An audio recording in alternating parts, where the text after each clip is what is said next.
So October was crazy for us. We covered 11 events in October, scattered all across the country. And then not to mention our international guys had already been covering events starting way back in August with OTE and the Super Cup amongst other events. So we were out on the road, and for a lot of my guys, it was their first time out. It was that first initial nerves, but it was a little bit of nervousness. The biggest thing I'm nervous about, honestly, was doing the interviews. The feeling I got, I was very excited. I was definitely excited. I work out there and just get some experience scouting and evaluating players. I was very nervous. Well, I was checking OTE to see the Thompson Trims. It was a unique opportunity to see them not only in Europe, but with a pro team. Girona was starting on these days. First, I went out to Las Vegas to see G League Ignite play in a friendly competition against Metropolitan 92, featuring Victor Wembanyama, who is largely and highly considered to be the number one prospect in the 2022-2023 NBA draft, and even more so, probably the most highly touted prospect in 20 years, I guess, since LeBron is what people are saying. He moves fluid, he has good hands, he has good feet, he has touch around the rim, he blocks shots, everything. The second highly touted prospect is Sterling Scoot Henderson, who's from the metropolitan Atlanta area, which is where I'm from and where I'm based. And so I've seen Scoot and watched Scoot a bunch. He is a top 5 pick and probably the top 2 pick, to be honest.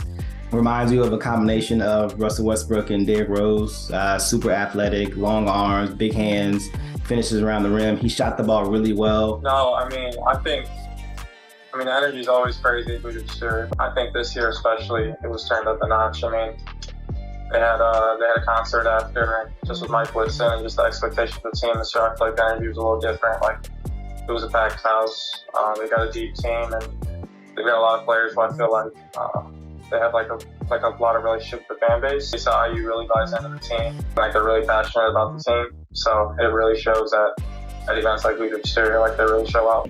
Going to USA Basketball for me is one of those events that is a superb event. If a high school player can get invited to USA Basketball, I strongly encourage them to get there, because there's no better place to find out what kind of player you are than USA Basketball. You're going to get the best coaching, you're going to get great competition, and the culture there is second to none because it's USA Basketball. You're playing for something bigger than yourself. You have to play outside of yourself. So whatever your typical game is, you may have to adjust that just to make sure that you are doing what's best for the program. KD Johnson, his game was just exciting to watch. He was active on defense, taking charges, talking to teammates, and he was creating whatever shot he wanted off the dribble.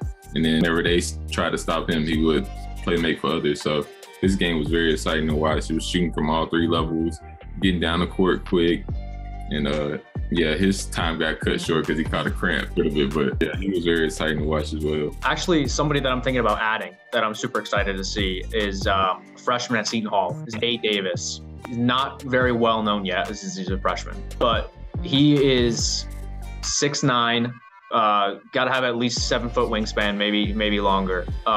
Extremely athletic and really smart too. I think that he could be a tremendous defender with the way that he's been progressing, and just in that open practice, his skill set is pretty advanced for a freshman, and so I'm really excited to see where he can go this season. I think he's going to get a lot of opportunity, especially at that forward spot, because the Seton Hall team is not super deep at that spot. So I think he's going to get a lot of opportunity. I think he could really surprise a lot of people. He's not on a lot of radars.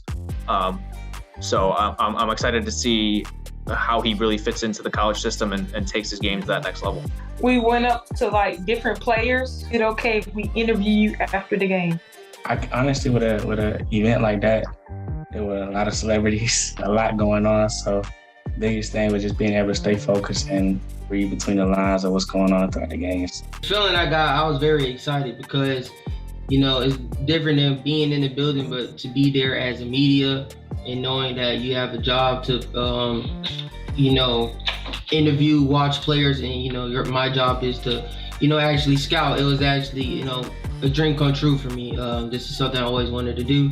So regardless of being in the building, since I was a part of the scouting process, it is the most excited I ever felt. You know, walking in, getting that media credential, I felt different vibes. I had to take a train to Philly. It was only about an hour and a half, so not too bad. But definitely I felt that like the stakes were a little higher going, getting on the road and traveling to a big high school event. Now, I haven't been to Pangos, but I've been to, I think it was Hoop Group with my younger brother who plays for the New York Reds. So I've been to one of those events before as a fan, as a brother. So being there as a scout was definitely different, but it was also really cool. I mean, going in and signing in as a credentialed media member was fun. Starting with Bay Area Hoops, the event was great.